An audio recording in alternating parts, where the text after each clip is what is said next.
Very happy day to you all today. I welcome you once again to another beautiful lecture. Mr. Wabara is still on course, and today we're going to be learning so much as to enrich us to continue to be good students of English language. So today we're going to look at adjectivals. I've decided to go a little bit deeper so as to prepare you for any eventuality, any external exams, or any issue you can come across or encounter with respect to adjectivals, adjectives. Today, in the course of our study, we are going to learn the meaning of adjectives. We are going to also see all the various parts of adjective, the classes of adjectives, how they can be used in sentences, different forms of adjectivals. When it comes to clauses, when it comes to phrases, we're going to look at adjective all around today. Adjective is a word or group of words that describes or qualifies a noun or pronoun. If it is a word, it describes. If it's a group of words, it describes. If it's a word, it qualifies. If it's a group of words, it qualifies. If it's a group of words, it qualifies. Remember, like I told you during our lesson on Concord, the singular verb attracts singular subject attracts singular verbs, and plural subject attracts plural verbs. Now, look at this example. The girl is beautiful. Beautiful here is an adjective that describes the noun girl. The boy in the dark suit. In the dark suit here is an adjectival phrase because it's a group of words describing the noun boy. Now, adjectives are words that modify, and when we say modification, it means change the forms of nouns or pronouns and other adjectives. Now, look at the sentence. He was fast. The word fast is an adjective that describes the pronoun he. Here is a special sentence that uses all the letters of the English language. Look at this sentence now. The quick brown fox jumps over the lazy dog. To let you know that it includes all the letters of the English alphabet, A is there, B is there, C is there, D is there, E is there, F is there, and so on and so on, even to Z is there, lazy. So it makes use of all the English alphabet. Now, in that sentence we've given, you find out that the words quick, brown, lazy are all adjectives. And also the word the is an adjective, but we come to that later on. All these words are describing or somehow modifying a noun. So you might already have known about all these adjectives like quick, beautiful, ugly. They are used to describe nouns or tell us the quality of nouns. But did you know that adjectives have many other uses? Words like every and they, my, are also adjectives. We're going to see that when we're talking about classes of adjectives like distributive adjectives and so on. When you say my cat, the word my is modifying the word cat. It's describing that cat as your possession or something that belongs to you. Likewise, for the word every, in the phrase every cat, as you can see, adjectives have many uses. Now, what are the different degrees of adjectives? Imagine you changing the channels on your television set. You can change it to any one you like to select the particular station you want to watch. Adjectives also have different degrees or channels as well. Now, the degrees of adjective here include the positive, comparative, and the superlative. When you use them, it depends on how many things you're describing or qualifying. Now, a positive adjective is a normal adjective that's used to describe, not compare. For example, this soup, this good soup, this is a good soup. This is good soup. I am funny. It's not comparing it in now, but a comparative adjective is an adjective that is used to compare two things and is often followed by the word than. For example, this soup is better than that salad, or I am funnier than her or you. But a superlative adjective takes it to the degree. The adjective is used to compare three or more things or the state that something is the most. For example, this is the best soup in the whole world, or I am the funniest boy in the class out of every one of you. This takes it to the superlative level. Now, these three degrees only work for descriptive adjectives when you're describing something or telling us the quality of something. If a descriptive adjective has one or two syllables, you can turn it into its comparative and superlative by adding ER or EST. For example, you can say that a song is loud, louder, that song is louder than that one, but the loudest of them all when you're comparing with other songs. That song is the loudest of all the songs I've ever heard in this place. Descriptive adjectives with three or more syllables don't use the ER and EST ending. You change its form. For instance, the word beautiful, you can't turn it to beautiful or beautifulest. No way. They are not words. Instead, you add the words more and the most before it to turn into a comparative or superlative. Beautiful, more beautiful, the most beautiful, handsome, more handsome, the most handsome. Aha. Precious, more precious, the most precious. There are some exceptions to this rule anyway. For example, good only has only one syllable, but it's turned into better, best. Remember, bad, worse, worst. So you can make a research of list of common irregular adjectives that don't follow this pattern of ER or EST. Even more or most. Descriptive adjective. A descriptive adjective is probably what you think of anytime you hear about adjective. That's the one we normally know because it's used to describe nouns, where it's like beautiful, cute, silly, tall, annoying, loud, short, tall, nice. All of them are descriptive adjectives. These adjectives add information and quality to the words they are modified. Examples: the flowers have a smell. It is just stating a fact, and it has no adjectives to describe what the flower or their smell are like.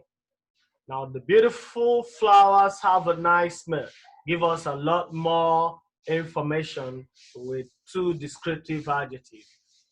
You say that the beautiful flower have a nice smell. Two descriptive adjectives, right? Now you can say the cat is hungry or the hungry cat. Now, in both cases, the word hungry is an adjective describing their cats. Now, let's look at quantitative adjective that talks about the number of things. Now, they describe the quantity of something. In other words, they answer the question how much or how many. Numbers like 1, 30, 5, this type of adjective. So, more general words like many, have, a lot, few, much. You see some of them later on. How many children do you have? I can say I only have one daughter.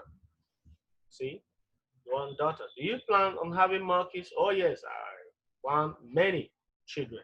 Many describing the noun children. I can't believe I ate the whole cake. That whole cake. Whole is describing that cake as an adjective of quantity or number. Now, adjective of quantity can be broken down to definite. These are the adjectives that you can count or pinpoint. Now, example, we mentioned you can say 10, 20, 9, many. Anything you say many, you can count them. Like many students are in school today. Not when people say much students. We've done that earlier when we were talking about the wrong usage or expression of the English language. Indefinite here are things you cannot count or pinpoint it, but are few. You can just say a little, any. You can't just say the number. It could be anybody, it could be anyone, anyone. Now, ordinal. An ordinal number is a number that tells the position of something in the list, like first, second, third, fourth, fifth. Yes, these are ordinal. They're also used to describe fifth month, fifth person. While cardinal is a number that says how many something is or are. It's an example of definite as well, something as definite, like 1, 27, and the rest. Now, look at some sentence examples where adjective of quantity is used. I took some notebooks. They had enough place. He gave me all his pen. Many students were present today. I have completed most of my work. Baby ate the whole banana. Sam has little interest in drawing. We spent a few rupees. What it showed great courage. You see the word great, few, sufficient, little, much, whole, most, half, many, no, all, enough, some are all adjectives describing the quantity of something. Can be definite, can be indefinite, but they're telling us the quantity of what we mentioned. Now, what about demonstrative adjective? A demonstrative adjective describes which noun or pronoun you are referring to. This adjective includes the words this. This is used for singular thing that is close to you. That is used to refer to a singular thing but far from you. These used to refer to plural noun close to you. Why those is referred to plural noun not close to you.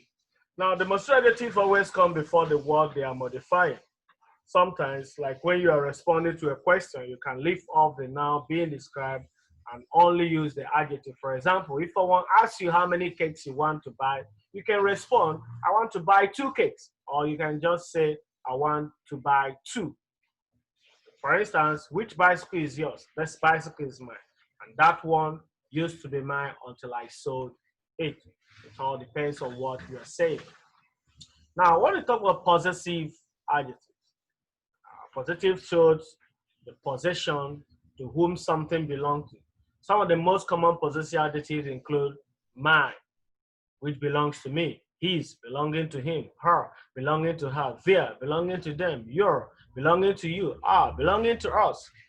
All these adjectives, except the word his, can only be used before a noun. You can't just say, that is mine. You have to say, that's my pen. When you want to leave off the noun or pronoun being modified, use this possessive adjective instead. Now, types of possessive adjective can include mine, his, hers, theirs, yours, ours. So even though saying that's mine is incorrect, that's mine is perfectly fine. You can say that is mine. It's incorrect. Whose dog is that? It's mine. That's my dog. That's what it means. Now, interrogative adjective is another kind of adjective. When we say interrogative, we're asking questions that are always followed by a noun or pronoun and are used to form questions. The interrogative adjectives are which. This one asks to make a choice between options. What asks to make a choice in general. Whose asks who something belongs to.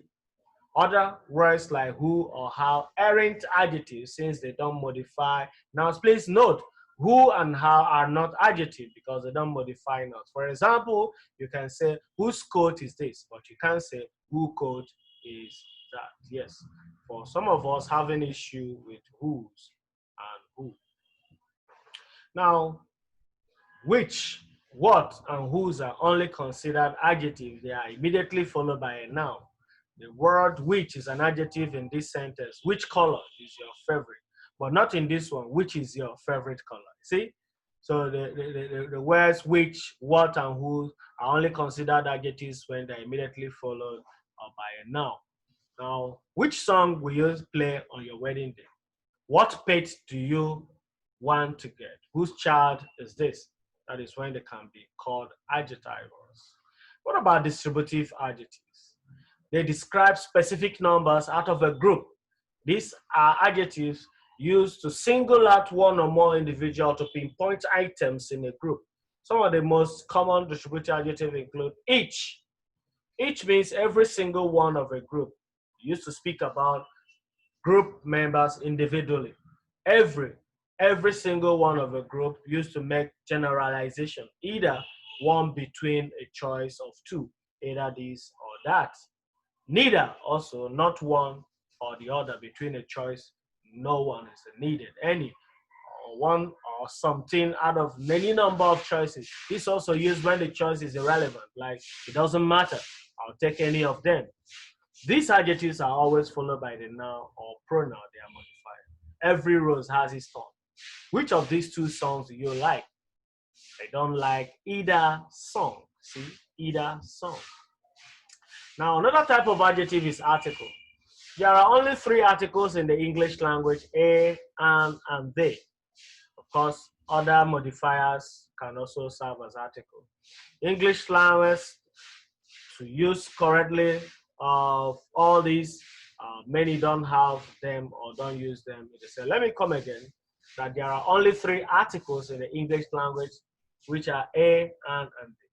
Articles can be difficult for English learners to use correctly because many languages don't have them or don't use them in the same way. Although articles are their own part of speech, they are technically also adjectives. Articles are used to describe which noun you are referring to.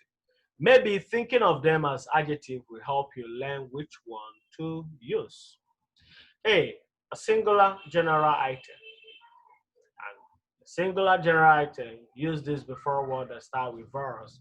A precede consonants. Simply put, when you are talking about something general, use a and an. When you are speaking about something specific, use the. A cat can be used to refer to any cat in the world. The cat is used to refer to the cat that is just walked about or being spoken about right there. Nominal adjective. What is a nominal adjective? Nominal adjective only are adjectives that perform the function of a noun in a sentence. They become nominalized in this case. They are preceded by the word they and can be found as the subject or the object of a sentence or clause. For example, the elderly are a great source of wisdom. The French have amazing restaurant. The opposite of up is down. The best is yet to come. You see, here, these words are nominalized because they are used as noun in this respect. The elderly or head of a clause, a subject.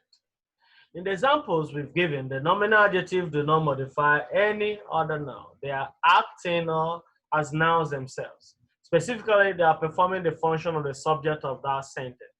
But as we mentioned, they can also function as objects. For example, we should treat the elderly with respect. This law protects the innocent. We all want the best for her. Remember, subject is when a sentence is performing the action, while object is at the receiver part of the action, when it's receiving the action, subject, objects. Now, other identifiers of adjective, we can have suffixes. Suffix, words you put at the end of a word to change its meaning, while prefix is put at the beginning.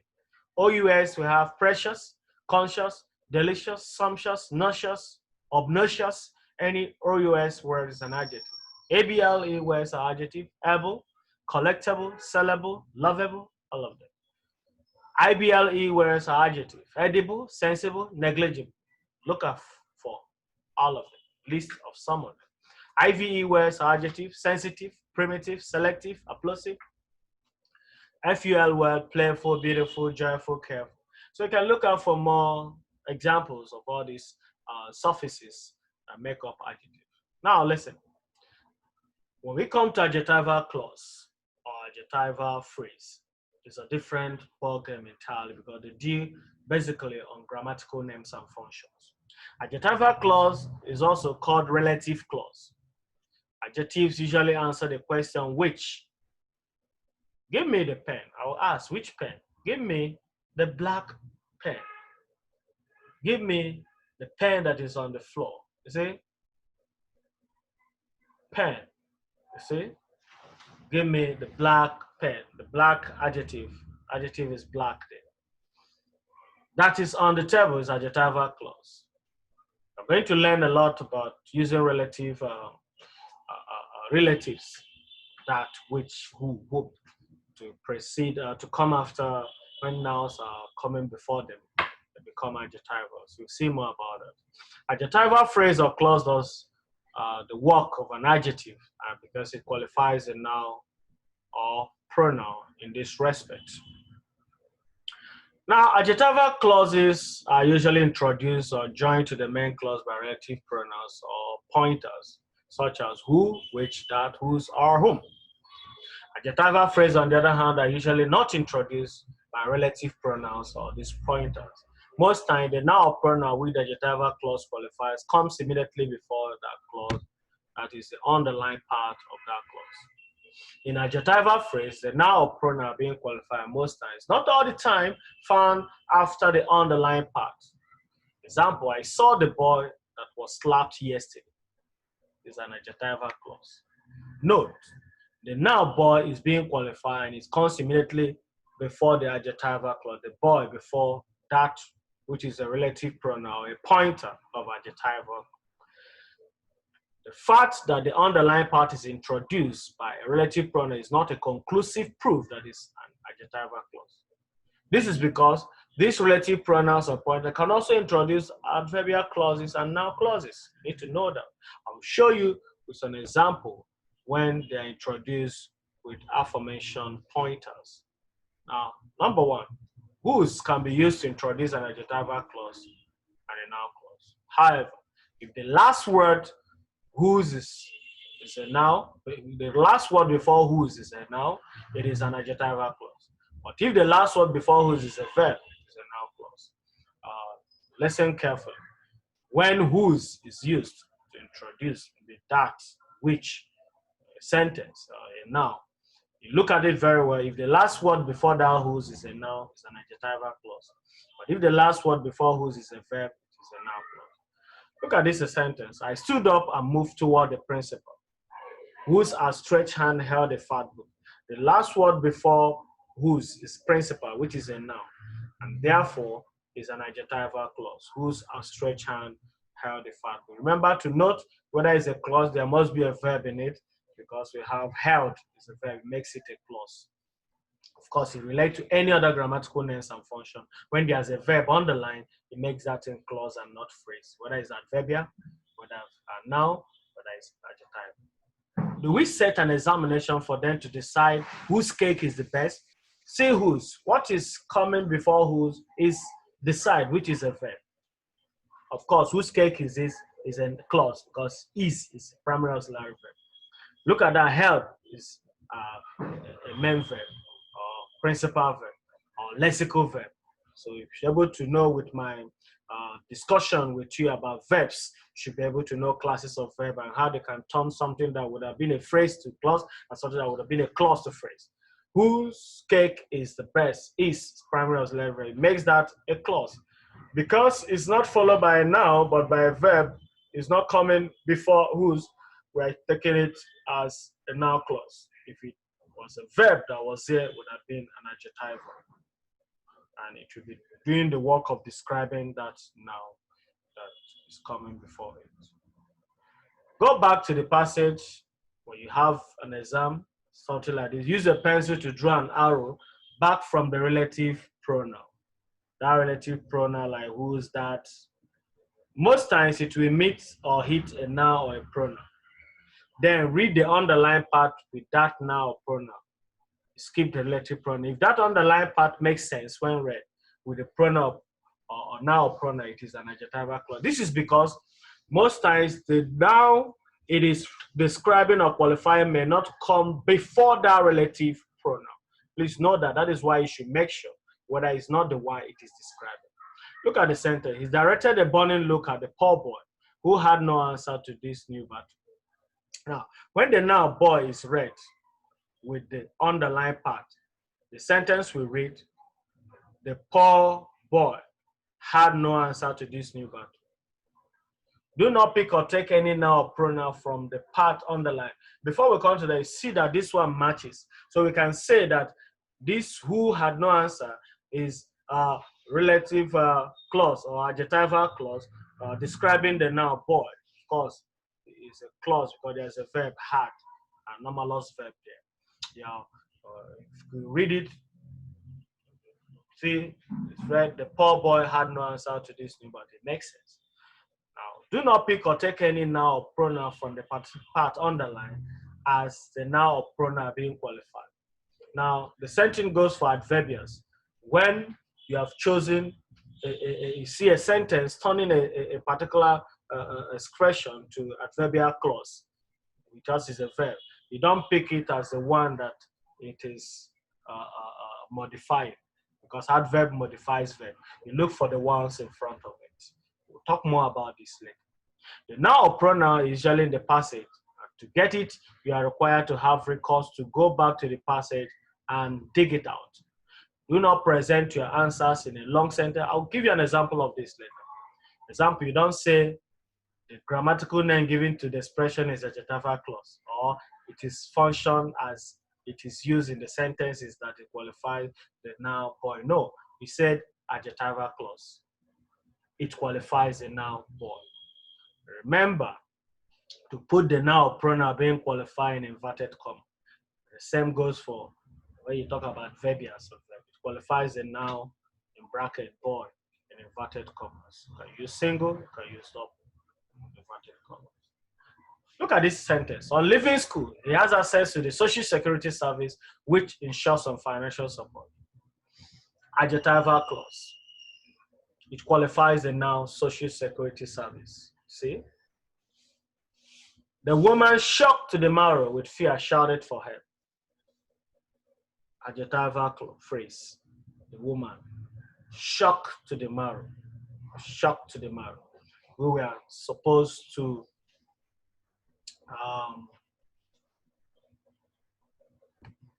woman shocked to the marrow with fear shouted for help. If we underline shocked to the marrow, we're going to get an adjective.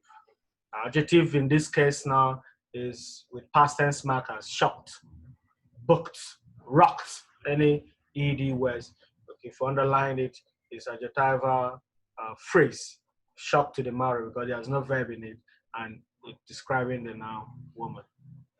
Yeah, that's it.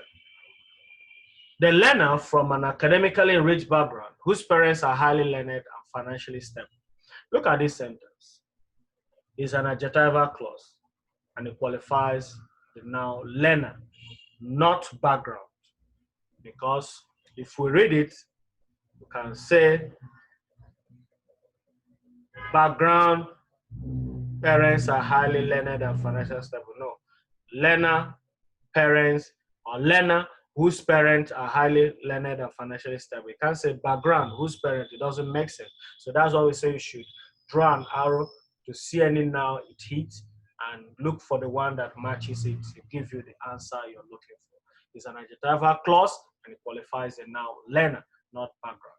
The book with the thick hardcover belongs to Agbabiak. The book with the thick hardcover, underline. If we underline with a thick hardcover, it's an adjectival phrase because there's no verb in it. It qualifies the noun book because that's the one it's talking about. So, as we can see, it's been a very wonderful time with adjectives and adjectivals. I know you have recourse to go back to this video, go back to the notes given to get a full and in-depth revisional knowledge of it. It's been a very wonderful time, and I hope you benefit so much from this discourse. Remember to continue reading your books as always. Get the best you can this period. This is not a period to while away time. It's been a wonderful time with you. Thank you, and God bless you all.